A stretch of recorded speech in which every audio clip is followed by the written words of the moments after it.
Boa noite a todos, mais uma vez bem-vindos para este momento de reflexão, de troca de experiências através das elucidações de Kardec constantes no Livro dos Espíritos. Que possamos estar todos assim, agora,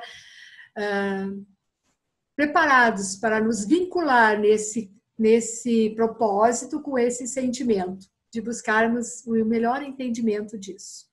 E para iniciarmos o nosso momento, como sempre, vamos pedir para a colega Graziela fazer uma prece, tá bom? Nesse minuto de reflexão, esse tempinho que a gente vai dar uma parada agora no nosso cotidiano, e vamos elevar o nosso pensamento pedindo boas vibrações, vibrações de luz, independente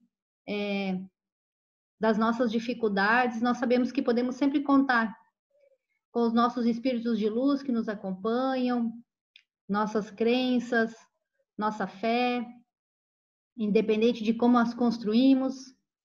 Mas nesses momentos de dificuldade, como estamos passando agora, é nesse momento que a gente sempre está mais lúcido a receber as intuições.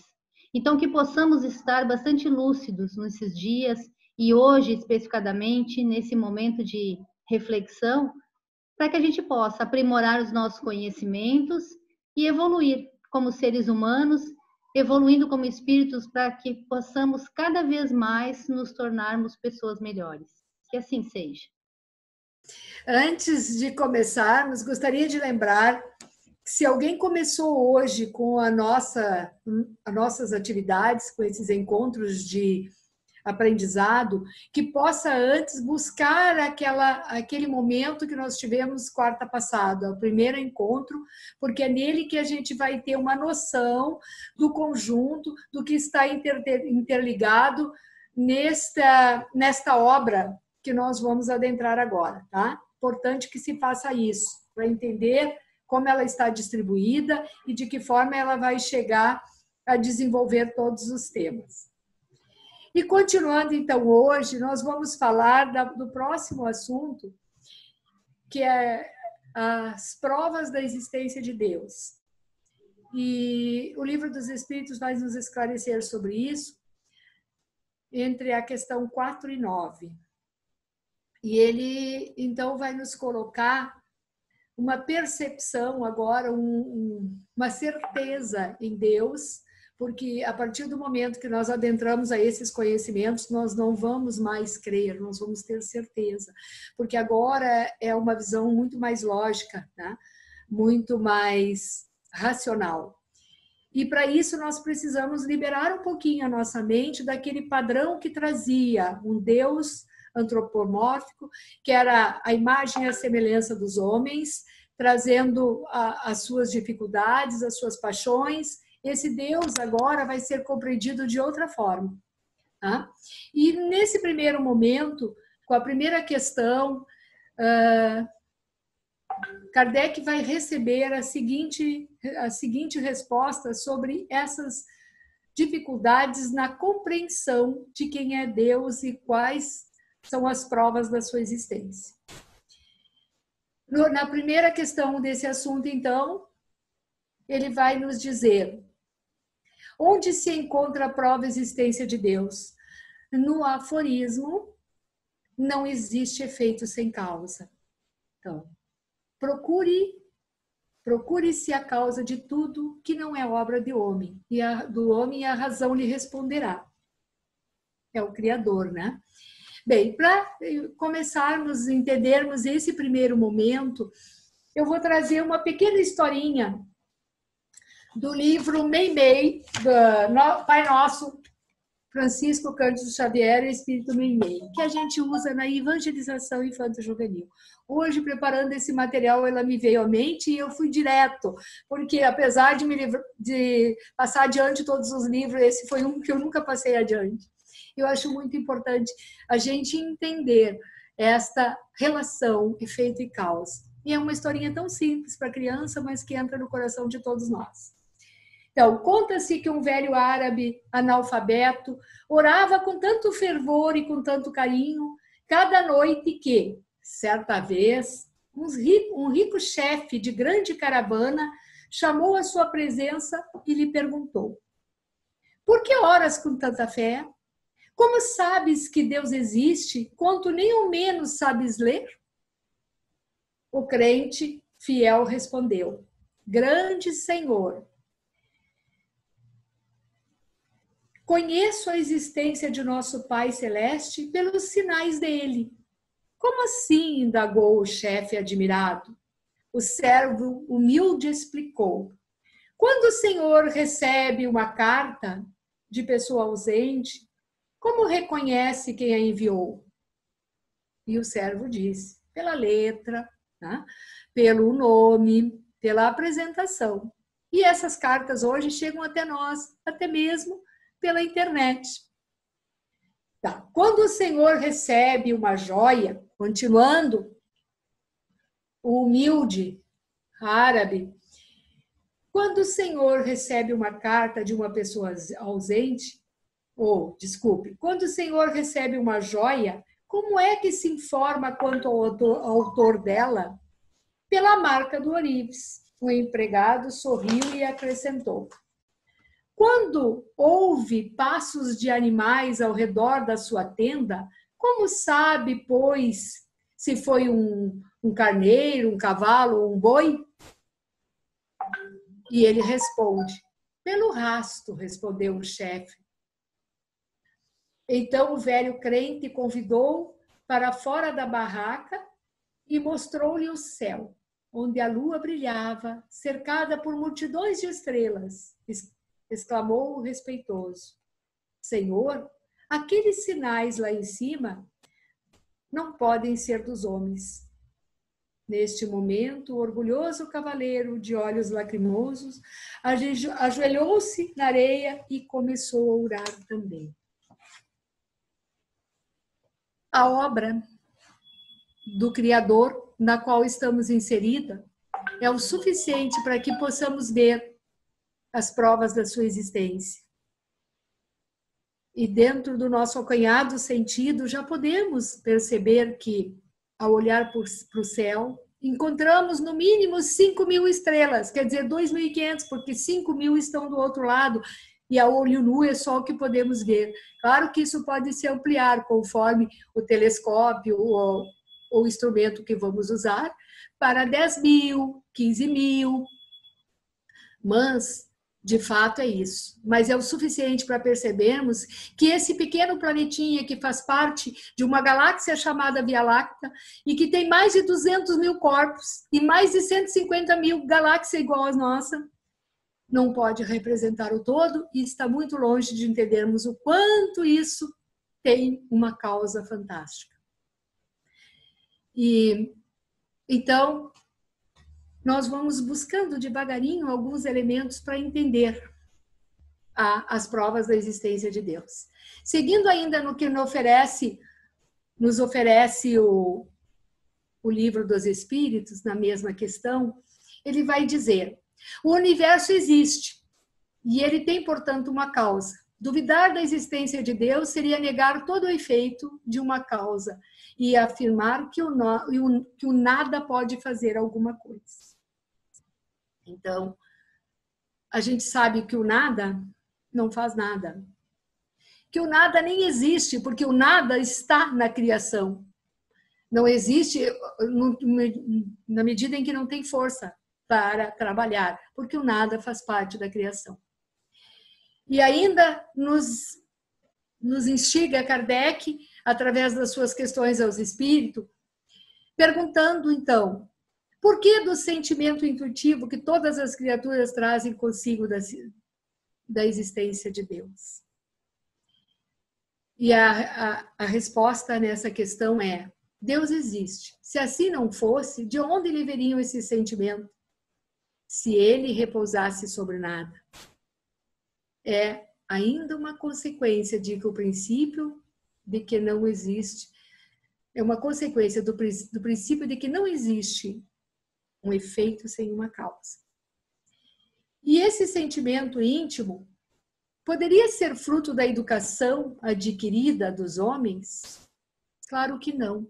Se assim fosse, né, as criaturas primitivas não teriam esse sentimento inato, porque eles não tiveram ainda contato com as outras civilizações. E em todos os tempos, sempre houve, em todos os lugares, em todas as civilizações, o sentimento inato de Deus. Se o sentimento da existência de um ser superior, né, supremo, não é mais que um produto de um ensinamento, não seria universal e nem existiria com as noções científicas que só existiriam naqueles que tivessem podido recebê-las. Então, ele é universal. Né? E essa causa primária, a qual atribuímos todas as propriedades íntimas da matéria, que a próxima questão vai nos indagar, né?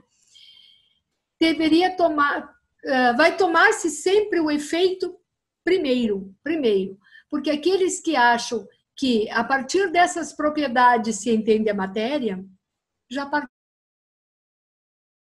as propriedades já tiveram na mão de quem os criou. E então nós teríamos que já abandonar essa ideia, porque as propriedades primárias, seja ela o fluido cósmico universal ou qualquer outro nome que possamos dar a essa causa primária e esse elemento primário que vem dar origem a tudo que existe, porque desse fluido cósmico universal nós vamos ter toda a tabela periódica, que através das suas combinações explicam tudo o que existe. Mas esse princípio não foi o homem que trouxe. E se ele vai explicar Deus a partir desse princípio, ele já está falhando. Porque Deus está antes nessas propriedades. Aí, que pensar da opinião que atribui à formação primária uma combinação fortuita da matéria, portanto, ao acaso? Esta questão eu quero ver com vocês. Importante a gente entender sobre essa questão fortuita e o acaso. É claro que o homem, e ao decorrer da história, já matou Deus muitas vezes. Né? A gente sabe que na Revolução Francesa, em seus manifestos, Pedro Gaspacho, em frente à Catedral de Notre-Dame, disse que libertaria os franceses dos dogmas, libertando-o de Deus. Nós vamos ver depois Karl Marx e a filosofia do Manifestos Comunista também negando Deus, entregando o mundo a um materialismo mecanicista, né? Exilaram Deus, mas sem voltar na antiguidade, que outras vezes nós tivemos pessoas negando Deus, porque o Deus que eles vinculavam a uma instituição religiosa os tinham massacrado, os tinham tirado eles daquilo que eles acreditavam, do que eles pensavam ser justo. Então, eles muitas vezes mataram Deus. Mas no século XIX vem Allan Kardec nos trazer esse Deus através da razão e da ciência. No século XX ainda, Albert Einstein também vem nos colocar que Deus é uma certeza. Tá? Apesar de Nietzsche, também antes dele ter dito que não há necessidade de Deus, porque a astronomia e tantas outras ciências explicam o que existe. Mas trazendo Deus de novo, nós vamos ver através de Einstein ele como causa primária de todas as coisas e como Kardec também já tinha nos colocado através da doutrina dos espíritos, né? E dessas questões aqui. Nós vamos ver, então, que hoje nós podemos ver através da física quântica e de todos esses modernos cientistas que não tem como negar Deus, que através da ciência e através do raciocínio lógico não tem como negá-lo, porque o nada não existe. E para entendermos isso, eu gostaria de trazer rapidamente 7 razões para um cientista acreditar em Deus, que é um texto baseado num livro que foi escrito pelo professor Dr. Clancy Morrison, presidente da Academia de Ciências de Nova York, e ele publicou isso na internet. Tem também um livro que o Divaldo escreveu. Procurei muito esse livro, já fiz alguns trabalhos em cima dele, mas já não tenho mais ele. Mas consegui esses 7 motivos por qual um cientista e principalmente nós, mais do que, né, temos para acreditar em Deus. Então, o Dr. Morrison convida a meditarmos na possibilidade do acaso, que era o que nós estávamos vendo aqui, a questão a respeito do acaso. Das leis que, este acaso, né, nas leis que mantêm o equilíbrio da vida na Terra. Como nós poderíamos acreditar no acaso se uma simples experiência pequena que ele propõe de colocarmos num bolso 10 moedas, com o número de 1 a 10, e que pudéssemos tirar essas moedas, mexer e depois tirar elas na ordem. A possibilidade de tirar o número 1 na ordem certa é de 10, mas o 2 já é de 1000. E a possibilidade de acertar de 1 a 10 nessa sucessão é de 10 bilhões, porque ela vai aumentando. O acaso não tem como fundamentar nada, né? E aí ele traz as 7 razões para que possamos acreditar, ou vermos a certeza, né, a razão para crer em Deus. E como eles nos apresentam. Primeira, a velocidade que o nosso planeta realiza seus movimentos de rotação em volta de si mesmo, tá? E de translação em torno do Sol, a rotação se processa a cerca de 1.600 km/h, o que não é senão, e sem motivo, porque a Terra, se movimentasse com apenas 1/10 dessa velocidade, ou seja, 160 km/h, a vida não seria possível. O dia teria 120 horas e a noite igualmente. Em 120 horas de sol, todos os vegetais seriam queimados, ameaçando a sobrevivência humana. Que depois, em 120 horas de noite, se tornaria impossível, porque os 5 continentes ficariam gelados. Algo estabeleceu a lei de equilíbrio, para que a rotação da Terra se processasse em 1.600 km/h, com o dia e a noite de 24 horas. O ideal para a vida neste mundo, de tantas maravilhas, né? A segunda razão, nossa atmosfera está milimetricamente medida e programada. Se ela fosse rarefeita mais 1 quilômetro só, perderia a função de escudo gasoso e não haveria na superfície terrestre nenhuma proteção, porque cai diariamente sobre a Terra cerca de 50 milhões de aerolitos e meteoritos. E a atmosfera, que pelo atrito desses viajantes celestes com o ar, os rala, queima, dissolve, não conseguiria fazer, né? Seria ineficiente nessa tarefa. E a atmosfera não impediria que 50 milhões de vezes por dia o planeta fosse bombardeado com esses meteoritos, né? Pontilhando incêndios e destruições inimagináveis. Terceira razão. Basta que o leito do oceano fosse mais profundo 3 quilômetros e o oxigênio do ar seria absorvido e o ácido carbônico se misturaria às águas, exterminando toda a manifestação vital no elemento líquido e também na superfície. Porque o mesmo aconteceria, né, na superfície. A quarta razão. O cérebro que precediu a academia de ciência, né, também ensinou que a Lua, não por acaso, está a 370 mil quilômetros, mas tão somente, se ela estivesse tão somente 70 mil quilômetros, desapareceria a vida no planeta.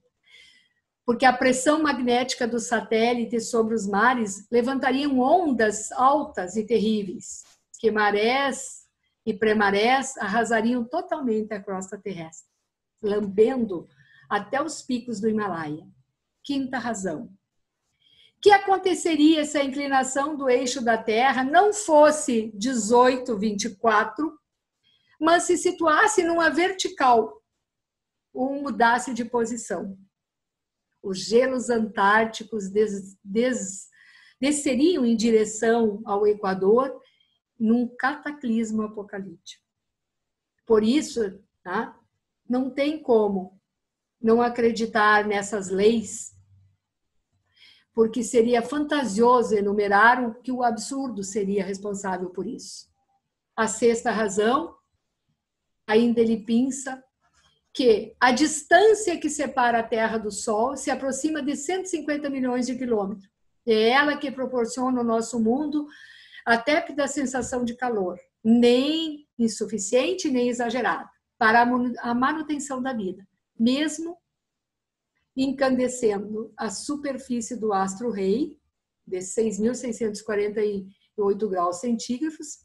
Se a Terra estivesse mais próxima dele, seria esturricada pelo calor.